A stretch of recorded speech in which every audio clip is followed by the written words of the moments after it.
那我开始。Hello everyone. Today we would like to introduce the self-produced juice. Our group members have Lin Chenhao, Xu Xiaoqi, and Liu Kai'en. Next page, please. First of all, we would like to introduce the self-produced juice.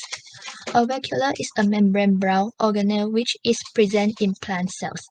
Vacuoles are essentially enclosed compartments which are filled with water containing inorganic and organic molecules, including enzyme in solution. And this solution is juice. Next page, please. And we got a question. How juice come out from cell? The juice come out from cell by pectinase which breaking down the cell wall. It breaks down the polysaccharide the pectin in plant cell wall through hydrolysis, transamination, and deesterification, and make the juice release from within cells. Pectinase also clarifies the juice and make the juice more clear. Next, I'll be talking about the juice production. Before we move on, the juice can be divided into three components, which is nutrition storage, aromatics, and fruits flesh. As for nutrition storage, these cells should contain large vacuoles which stores water, sugar, and other essential nutrition in it. Examples such as parenchyma cells, xylem, and phloem cells are such types. In addition, a juice should contain aromatics, which is cells that produce and store essential oils and aromatic compounds in it. Cells such as gland cells, trichromes, and mesocarp cells are the ones which produces aromatic compound. Lastly, fruit flesh is what cause the different texture in your juice. For example, guard cells is one of the types of cell. Next, we're going to talk about the overview of the juice production. A juice production can be divided into three parts: juice extraction, filtration, and storage and distribution. For juice extraction, there are mostly about three types of method: mechanical pressing, enzymatic extraction, and centrifugation. Notice that enzymatic extraction and centrifugation are mostly applied together. Next, filtration can mostly be applied attempt through mesh screens and centrifugation too. Lastly, storage and distribution is the way how we can keep the quality and the quantities within the transportation. So the graph on your right is the detailed process of producing an apple juice.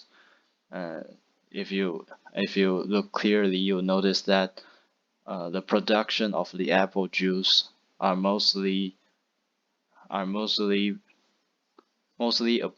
the method which is known as mechanical pressing, and for the filtration they apply the method of centrifuge.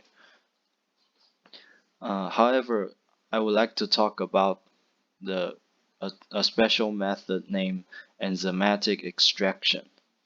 This extraction method is a process to extract the molecule and compounds of fruit of juice out of fruit. Firstly, the food will be dehydrated. Next, the factory will induct suitable enzymes into the pool of dried food sample. Next, through the suitable enzymes reaction, the cell will disrupt, which releases the polyphenolic compound. Lastly, through filtration such as centrifugation, we can purify the compound and the mix of juice, which further get us a pure liquid. So what's the benefit of the enzymatic extraction? Well, first of all, enzymatic extraction is very valuable in food and pharmaceutical industries. In addition, this method enables the production of high-quality extracts with improved purity and functionality. And lastly, this method aligns with the growing demand of eco-friendly and sustainable manufacturing practice. For the graph on your right, you will know the above one is the detail of different types of filtration. In this graph is also known as isolation and purification.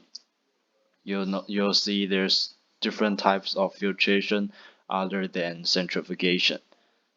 For the graph below, you'll see the brief process about how enzymes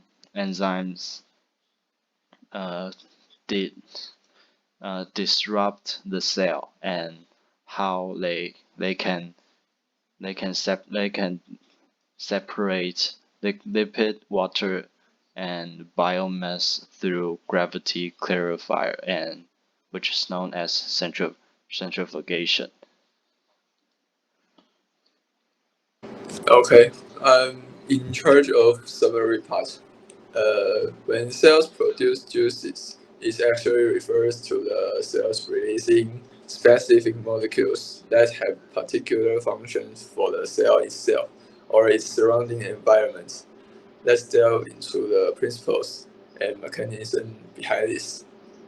First, I want to mention about that cells contain specific genes and organelles that participate in the synthesis of secret substance. Genes contain instruction for producing specific proteins, and organelles like the endoplasmic reticulum and Golgi apparatus are involved in the synthesis and folding of these proteins. Okay, next page. Second, the synthesis secret substance undergo processing and adjustments through the transport system of the endoplasmic reticulum and Golgi apparatus. This may involve modifications to proteins such as glycosylation or phosphorylation to ensure they have the correct functionality and structure. Okay.